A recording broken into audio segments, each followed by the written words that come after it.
The night they were supposed to consummate their love ended in a gunshot. There was blood on the bedsheets, a woman screaming, and a secret so devastating it would rip two families apart and leave investigators speechless. They were hours away from a fairy tale wedding. She wore the dress. He signed the license. The cake was ordered. The venue decorated. It was supposed to be the happiest day of her life, but by sunrise, she was gone. And yet, this wasn't a tragic accident. This wasn't a robbery gone wrong. This was calculated, cold, personal. The kind of act that can only be committed by someone who knows you intimately. Someone who knows what to say to make you feel safe, and exactly how to disappear before the screaming starts. Police searched for hours, then a break. Her body was found on a desolate back road, single bullet to the head, the wedding ring still in her handbag, and next to her, the marriage license, unsigned. But here's what no one knew. She lived. And when she opened her eyes in that hospital room, she said one name, only one. The man she loved, the man she was going to marry, the man who wasn't supposed to be there that night, and what he was hiding would leave even the detectives stunned. Before we go further, let us know in the comments where you're watching from, and if you've ever seen a twist like this before. And don't forget to hit that subscribe button so you never miss any of our upcoming videos. Zara was everything you'd expect from a small-town bride, charming, soft-spoken, loved by her students at the elementary school where she taught 3rd grade. But those closest to her would later admit there was something reserved about her. A quiet distance, like she was always protecting something. And then there was Michael, born and raised in the same town his grandparents built. A man of tradition, church every Sunday, work boots at the door, steady, simple, predictable. Together they looked like the perfect match, but no one knew. They were each hiding something, because behind the filtered Instagram posts, behind the slow-motion engagement video set to country music, behind the wedding vows written in her own handwriting, was a truth that had been festering for years. The night she nearly died, something was said. Something that changed everything. And when Michael picked up that gun, it wasn't rage. It was resolve. But the questions still echo. Who was Zara, really? What did Michael find out that night? Why would a man who claimed to love her pull the trigger? And more importantly, how did she survive after being left for dead on a cold gravel road? The secret revealed that night sure would make headlines across the country. Shattered lives, 2 families at war, and a truth no one saw coming. Zara's story didn't begin with Michael. It began with a decision, one that would cost her almost everything. Born in Dallas, Texas, but raised in silence. Zara was always told to keep her voice low, to avoid drawing attention, to be someone she wasn't. At 19, she left home with a suitcase and a name no longer hers. She started over. She transitioned quietly, without ceremony, without family. Just survival. There were nights she didn't eat, weeks she didn't speak to a soul. But through it all, there was one thing she held on to: hope. Hope that someday someone would see her. Not just who she used to be, but who she had become. In 2015, she moved to Willow Bend, Missouri, a small town. No expectations, no questions, just space to breathe. She took a job at the local elementary school, and when she wasn't working, she was scrolling. And that's where Michael appeared. Swipe right, message sent, dinner planned. Michael grew up just 20 miles from Zara, but it might as well have been another world. He was raised on scripture and routine, morning chores, afternoon prayers, evenings of silence, except for the voice of his father and the creak of an old wooden floor. He never partied, never drank, never dated, at least not in public. His life was clean, structured, and quiet. But under that quiet, there was loneliness, a longing for connection. And when Zara entered his life, she wasn't just a woman, she was an escape. Her presence calmed him. Her words made him feel seen. Her secrets, though hidden, didn't yet matter. To Michael, she was kind. She was beautiful. She was his. And so, just 7 months after they met, he proposed. It was awkward. Too soon. Too rehearsed. A handwritten speech in a crowded restaurant. He dropped the ring twice, but Zara smiled anyway. She hesitated, looked down, then said yes. And for a moment, it looked like they had found it. Peace, love, belonging. But others noticed the cracks. A friend of Michael's later told reporters, "There were things about Zara I didn't know, and I think Michael didn't know them either." A neighbor recalled, "They looked perfect, but too perfect, like they were trying to convince the world of something." Still, photos flooded social media, brunch selfies, slow-motion kisses on Instagram reels, candid smiles. That looked just a bit too posed. Text messages, sweet and carefully worded, like they knew someone might someday read them out loud. But as the wedding drew closer, so did the questions. Not from the outside, from within. Zara began to act different. Quiet, distracted, checking her phone constantly, stepping outside to take calls. And Michael. He stopped smiling in pictures, started coming home late from work, sleeping with his phone face down. The music that once played over romantic videos slowed, distorted, then stopped. And just days before their wedding, one of them would uncover a truth that couldn't be unseen. It was supposed to be their wedding night, the start of a new chapter, the end of their loneliness. They had booked a cabin on the edge of town, quiet, secluded. String lights hung from the porch, a bottle of champagne on the nightstand. The dress hung over the bathroom door, delicate lace catching the glow of a bedside lamp. Zara lit a candle. Michael put on music. And for a moment, it was real. They kissed. They laughed. She whispered something in his ear. But then, something changed. Michael's smile faded. He pulled back, looked at her differently. According to Zara, that's when he asked a question she hadn't heard before. A question that didn't belong to the man she thought she was marrying. She didn't answer. She didn't need to. Michael's expression turned cold, his hands clenched, his breathing short. He walked to his bag. She thought he was leaving. Instead, he turned around and fired. The bullet struck her neck. She collapsed onto the bed, blood soaking into the sheets meant for their honeymoon. Zara said she tried to speak, but no sound came out, only a wheeze, a cough, and then nothing. Michael stood still for a moment, looking down, breathing slow, eyes blank. Then he left. No 911 call, no ambulance, just silence. But that's not the end of it, because sometime after midnight, someone heard something, a voice, muffled, in pain, and the neighbors, the ones who lived just over the hill, they called it in. Police body cam footage shows what happened next. Officers arrive at the cabin. They knock once, no answer. Then, a low moan. They break the door, and there on the floor, surrounded by blood, Zara, still alive, barely, eyes fluttering, one arm raised, trying to write something in the air. She's rushed to the hospital, unconscious, slipping in and out. The staff prepares for the worst. They contact her next of kin, start paperwork, and then, against every odd, Zara wakes up. She whispers 2 words. Michael shot me. Michael was arrested within hours. He didn't resist, didn't cry, didn't speak. Later, when questioned, he gave his version.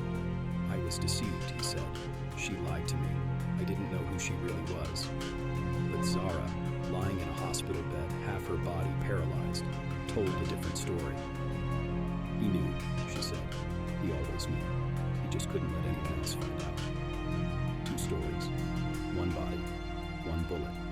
But what the neighbors heard next would confuse investigators for weeks. The house was silent when officers entered. Not the kind of silence you expect on a wedding night, but the kind that suffocates, the kind that warns you. Something terrible happened here. The scent of gunpowder still hung in the air. Champagne bubbled, untouched, on the nightstand.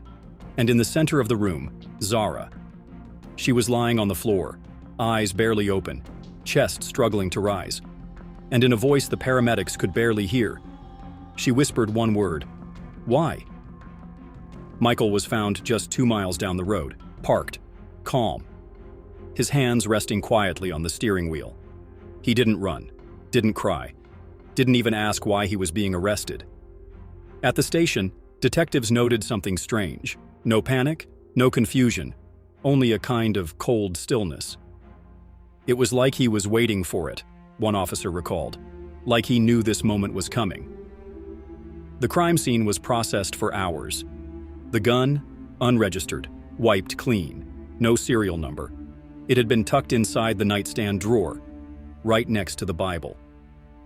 Zara's belongings were gathered, her purse, her phone, her driver's license, and that's when the first question arose. Because on her ID, one detail stood out. Zara's gender was legally marked as female. It was confirmation of her transition. But for detectives, it raised a bigger question. Had Michael really not known? Or had something else triggered what happened that night? They turned to Michael's phone for answers, but what they found was nothing. All his messages, gone. Texts with Zara, erased. Call logs, wiped. Browser history, completely deleted.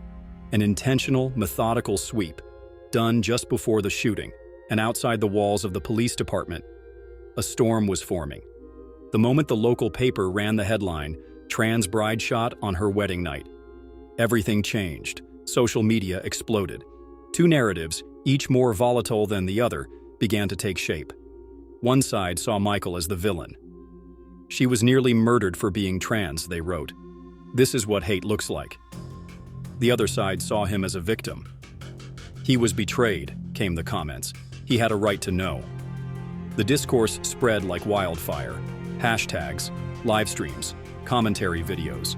Zara's face became the center of a national conversation, and Michael's silence only added fuel. Then came the red herrings, the leads that seemed promising until they weren't. Detectives found messages Zara had sent weeks before the wedding to a friend in Dallas. "There's something I haven't told him," she wrote, "but I'm scared. I think he knows." Was she blackmailing him? Was she planning to leave? Then came whispers from Michael's family. A cousin anonymously claimed, his parents found out. They weren't going to let that wedding happen. Was it possible he had been pushed into violence? Another thread, a voice memo discovered on Zara's old phone, buried deep in a backup folder. The recording is short, just 18 seconds. Zara, sounding nervous. "If anything happens to me, it's because I told him. He'll say I lied, but I didn't. He knew. He always knew." The audio was time-stamped 3 days before the wedding. It shook the investigators, but it still wasn't enough. They needed motive. They needed intent. They needed to understand why, and more importantly, when, Michael made the decision to pull the trigger. Zara, still recovering in the hospital, remained under tight medical watch. She was paralyzed from the chest down, in and out of surgery, fighting infections, surviving on machines. She refused visitors, spoke only when she had to. And even then, her voice was barely a whisper. But then, one day when a nurse came to check her IV line, Zara motioned to her. She pulled her close and said something that would change everything, something the police hadn't considered. It was almost 2 months after the shooting, when Zara finally asked to speak. She was still weak, still learning how to breathe without a ventilator. Her voice, barely above a whisper. But when detectives sat beside her hospital bed, what they heard changed the entire direction of the case. She didn't cry, didn't ask for pity. She just told them the truth, calm, steady, and devastating. "He knew," she said. "Long before the wedding. He knew everything." Zara said she told Michael the truth about her past. 6 months before the proposal, she had taken him to the lake, brought a folder, medical records, legal documents, photos of her before the transition. She told him everything, laid it all out. His response? Silence. She thought he was going to leave. Instead, he reached for her hand and said, "Thank you for trusting me." It didn't stop there. Investigators checked her email account, and there it was.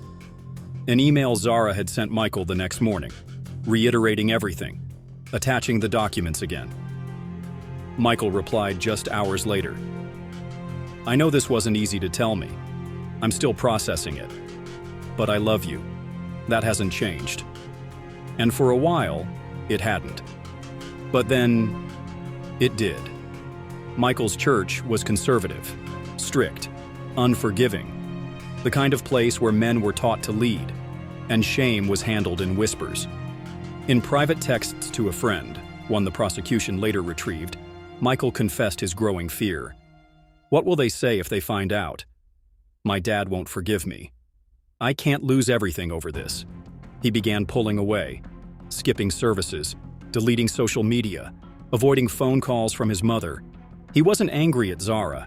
He was angry at himself for loving someone he thought he wasn't allowed to love. The courtroom was packed. The trial had captured national attention. On one side, those who saw Michael as a man pushed to the edge by a world that wouldn't understand. On the other, those who believed Zara's shooting wasn't a tragic accident, but a calculated execution, a choice made to silence shame and protect image. The prosecution presented its case with precision. They brought in forensic analysts, digital experts, and finally, a therapist. She had counseled Michael privately for 3 sessions, just a month before the wedding. "He told me he felt trapped," she testified. "He said he couldn't breathe, that his entire world was built on a lie, but the lie wasn't Zara. It was the version of himself he was trying to maintain." She paused, then looked toward the jury. Michael didn't pull that trigger because he was deceived. He pulled it because he was ashamed. And then, Zara took the stand. It was the first time she had spoken publicly since the shooting. She wore a dark suit, her hair pulled back, her voice unshaken. She didn't look at the jury. She didn't look at the cameras. She looked at Michael, directly, deliberately, and said, "You didn't kill me. You killed the mask you were wearing. You killed the version of yourself that couldn't admit he loved me. You couldn't stand the idea of your church finding out, or your father finding out. So instead of walking away, you tried to erase the part of your life that made you feel human." The room was silent. No coughs, no whispers, just stillness. Zara's testimony didn't just tell a story.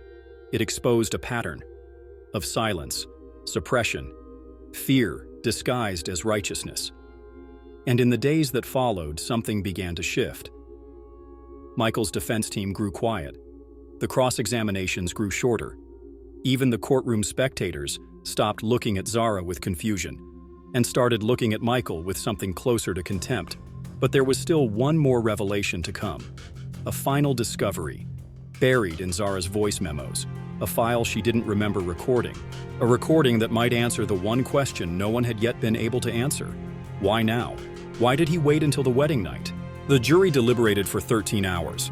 When they returned, the air in the courtroom was tense, not with anticipation, but with the weight of a choice no one wanted to make. They had heard Zara. They had seen the messages. They had read the emails, listened to the therapist, watched Michael's silence stretch across days of testimony. And then, the foreperson stood. "We, the jury, find the defendant guilty, but not of attempted murder. Manslaughter." There was a pause, a collective blink. Even the judge seemed briefly stunned. The defense had argued Michael didn't plan it, that the gun was grabbed in a moment of psychological collapse, that he wasn't trying to kill Zara, he just wanted it all to stop.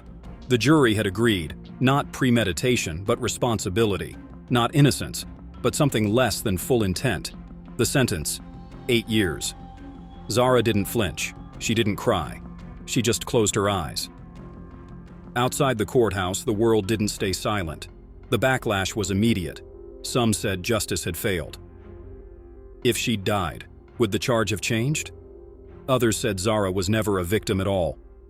This is what happens when you hide who you really are. Commentators on morning news shows, podcasts dissecting the trial, hashtags trending on both sides of the debate. The conversation wasn't just about one man and one woman anymore.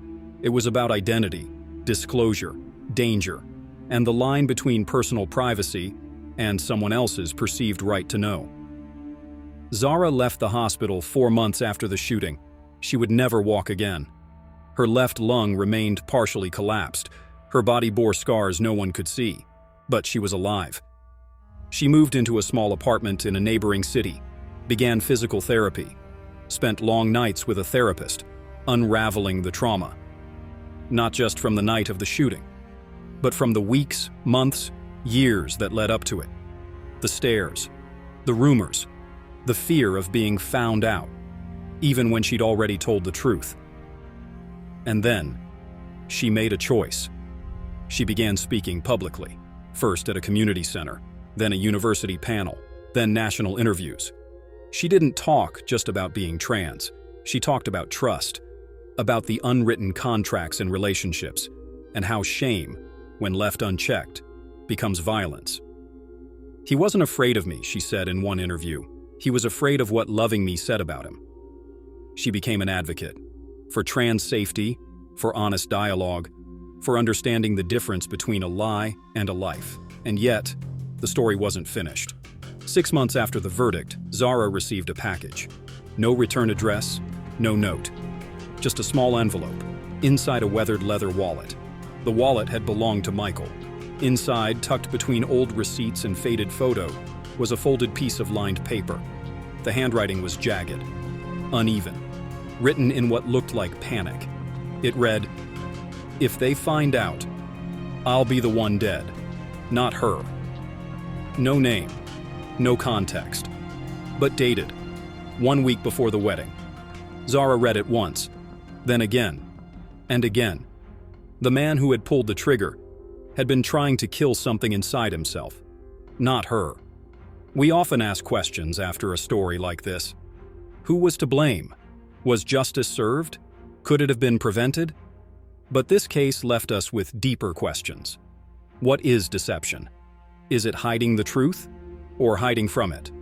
What is identity? Is it something we're born with or something we fight to claim? And who gets to decide what truth means in a world where love and fear so often look alike? Zara survived the bullet, but what this story truly destroyed was an illusion, one that said shame is safer than honesty, that silence protects love, that you can build a life on fear and call it truth. Because in the end, the real wound wasn't physical. It was the cost of pretending for too long that love can live beside secrecy. The trial was over. Zara had spoken, and Michael was behind bars. But the questions, they never really stopped. Was this justice, or just another compromise wrapped in courtroom language? Was Michael a man pushed to the edge by secrets he couldn't bear, or someone who chose violence over truth? Was Zara a deceiver, or a survivor of something deeper than betrayal? Some called it a tragic misunderstanding. Others called it an execution disguised as heartbreak. But what do you think? Was this a case of deception, or a hate crime hiding behind a wedding ring? Let us know in the comments below. Because the truth isn't always where we think it is. And sometimes, the most dangerous lies are the ones we tell ourselves. If this story shocked you, hold on. Because next week, we're telling the story of a woman who vanished without a trace. No body, no suspects, no goodbye. 15 years later, she showed up at her own funeral, and the secret she brought with her would unravel an entire town. You don't want to miss it. So go ahead, tap that subscribe button, hit the bell so you don't miss what's coming next. And if this story made you feel anything, anger, heartbreak, confusion, drop a comment below. We read everyone. Because sometimes, the stories we tell reveal more than just the crime. They reveal us.